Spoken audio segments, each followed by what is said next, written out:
ناظرین، آج ہم بات کریں گے کہ مسلمان قوم کی بنیاد کیوں رکھی گئی اور کس چیز پر رکھی گئی۔ مسلمان کی بنیاد نظریے پر رکھی گئی۔ نظریہ عمل کی بنیاد بنتا ہے۔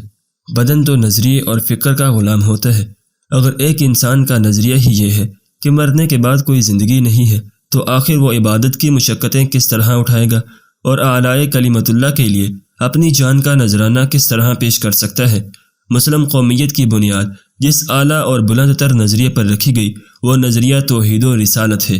نظریہ توحید کوئی صرف ایک تاریخی نظریہ نہیں ہے کہ جو بندے کی زندگی پر کوئی اثر مرتب نہ کرے، جیسے سومنات کا مندر محمود غزنوی نے فتح کی تھی یا سبکتغی نے، اس سے عملی زندگی پر کوئی اثر نہیں پڑے گا، بلکہ توحید کا نظریہ ایک ایسا انقلابی نظریہ ہے جو ایک انسان کو مکمل طور پر تبدیل کر دیتا ہے۔ عقیدہ توحید کا اقرار مکمل خود سپردگی اور اللہ تعالیٰ کی ہمہ وقتی غلامی کا نام ہے کہ بندہ اللہ سے وعدہ کرتا ہے کہ میں تیرا عبد ہوں، میں زندگی کے ہر قدم پر تیرا حکم بجا لاؤں گا، اپنی خواہش کو تیری رضا کے آگے قربان کر دوں گا، میرا سر تیری بارگاہ عالی میں جھک گیا ہے اور جھکا رہے گا، یہ شہادت گہے الفت میں قدم رہے گا۔ لوگ آسان سمجھتے ہیں مسلمان ہونا۔ حضرت ابراہیم بن ادھم رحمۃ اللہ علیہ فرماتے ہیں کہ میں نے ایک غلام خریدا، میں نے اس سے پوچھا تمہارا کیا نام ہے؟ کہنے لگا حضور غلاموں کے نام نہیں ہوتے، جس نام سے بھی پکارو گے میں حاضر ہوں۔ میں نے پوچھا کیا پہنتے ہو؟ کہنے لگا حضور غلاموں کی کوئی مرضی نہیں ہوتی، جو بھی پہناؤ گے خوشی سے پہن لوں گا۔ میں نے پوچھا کیا کھانا پسند کرو گے؟ کہنے لگا جناب غلاموں کی کوئی خواہش نہیں ہوتی، جو بھی کھلاؤ گے میں خوشی سے کھا لوں گا۔ آپ فرماتے ہیں میری آنکھوں سے آنسو جاری ہو گئے۔ میں نے کہا کاش میں بھی اپنے رب کا ایسا ہی بندہ ہوتا، وہ مجھے جو حکم دیتا میں تعمیل ارشاد میں دوڑ پڑتا، وہ مجھے جو دیتا میں بخوشی لے لیتا، وہ مجھ سے جو لیتا میں بزد خوشی اس کے حضور پیش کر دیتا۔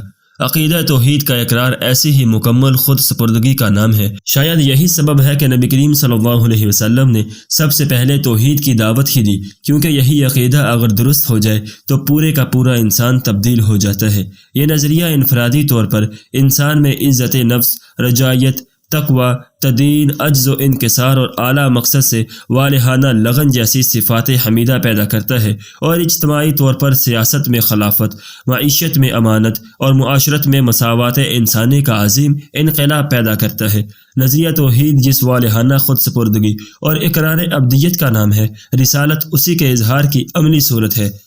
کلمہ طیبہ جو مسلم قومیت کی بنیاد بنا، اقرار توحید و رسالت کے دو اجزاء پر مشتمل ہے۔ غور فرمائیے جس قوم کی بنیاد ہی اتنا اعلیٰ نظریہ ہو، اس قوم کے بلند مقاصد اور اعلیٰ جد و جہد کا اندازہ کیسے لگایا جا سکتا ہے۔ یہی وجہ ہے کہ جو بھی اس نظریے کو قبول کرتا گیا ایک دوسرا انسان بنتا گیا، اس کا جینا اپنے لیے نہیں دوسروں کے لیے بنتا گیا، اس کی زندگی کا مقصد صرف اور صرف اعلیٰ کلمت اللہ بن گیا، ان کی جملہ محنتیں اور کاوشیں رضا الہی کے لیے وقف ہو گئیں۔ اسی کی منظر کشی کرتے ہوئے اقبال کہتے ہیں ہم جو جیتے تھے تو جنگوں کی مصیبت کے لیے اور مرتے تھے تیرے نام کی عظمت کے لیے، تھی نہ کچھ تیغ زنی اپنی حکومت کے لیے، سر بکف پھرتے کیا دہر میں دولت کے لیے، قوم اپنی جو زر و مال جہاں پر مرتی، بت فروشی کے عرض بت شکنی کیوں کرتے۔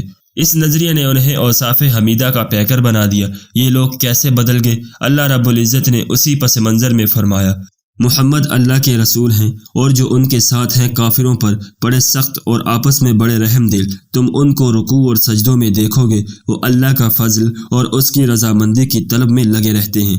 کہنے کو تو کوئی کچھ بھی کہہ سکتا ہے، لیکن حقیقت یہ ہے کہ ان کی تمام عزتوں اور عروج کا سبب یہی اوصاف و کمالات ہے۔ آئیے امت مسلمہ کی اوصاف و کمالات جو ان کی ترقی اور عظمت کا باعث بنے کی چند جھلکیاں دیکھیں تاکہ واضح ہو کہ اس نظریے نے انہیں کیا سے کیا بنا دیا تھا۔ ان کے اوصاف کی ابتدا اسی آیت کریمہ سے کرتے ہیں، پھر چند دیگر اوصاف کا بھی تذکرہ ہوگا۔ باطل سے سمجھوتا نہ کرنے والے، ان کے تمام رشتوں اور تعلقات کی بنیاد ایمان اور صرف ایمان تھی۔ وہ ہر چیز پر ایمان کو ترجیح دیتے تھے، وہ باطل سے کسی قسم کا کوئی سمجھوتا نہیں کرتے تھے۔ یہ چیز ناقابل تصور تھی کہ وہ کسی بھی ذاتی مفاد اور باہمی اختلاف کی بنا پر کسی بھی طور پر باطل سے کوئی معاہدہ کریں، ان کے باہمی حالات کیسے ہی کیوں نہ ہو، وہ بہرے طور باطل کو اپنا دشمن سمجھتے تھے۔ ان کا ایمان ان کی ذاتیات پر بہت مقدم تھا۔ قرآن کریم نے ان کی اس صفت کا تذکرہ کرتے ہوئے فرمایا وہ کفار پر بڑے شدید ہیں۔ یہاں اشدہ سے کیا مراد ہے؟ عصر حاضر کے مایہ ناز مفسر جسٹس پیر محمد کرم شاہ الازہری اس پس منظر میں فرماتے ہیں، اللہ تعالیٰ اپنے نبی کریم صلی اللہ علیہ وسلم کے صحابہ کی توصیف فرما رہا ہے۔ فرمایا کہ میرے رسول مکرم پر ایمان لانے والے اور اس کی صحبت سے فیض یاب ہونے والے کفار کے مقابلے میں بڑے بہادر، بڑے طاقتور ہیں۔ یہ سر کٹا سکتے ہیں لیکن ظلم کے سامنے اسے جھکا نہیں سکتے۔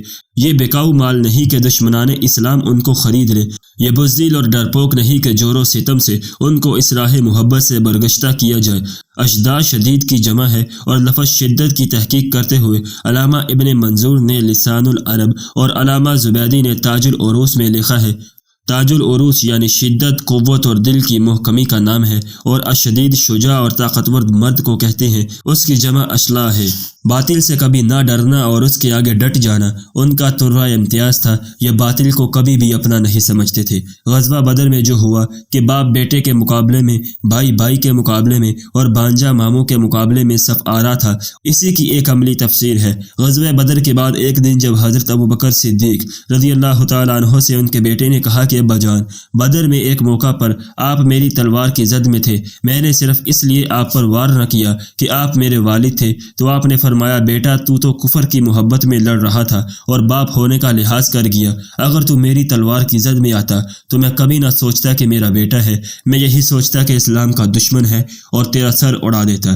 وہ حق کے مقابلے میں کسی کو کوئی اہمیت نہ دیتے تھے۔ اللہ تعالیٰ نے اہل ایمان کو یہی حکم دیا ہے، اے ایمان والو اپنے باپوں اور اپنے بھائیوں کو دوست نہ بناؤ اگر وہ ایمان کے مقابلے میں کفر کو پسند کریں، اور تم میں سے جو انہیں اپنا دوست بنائیں گے تو ایسے ہی لوگ ظالم ہیں۔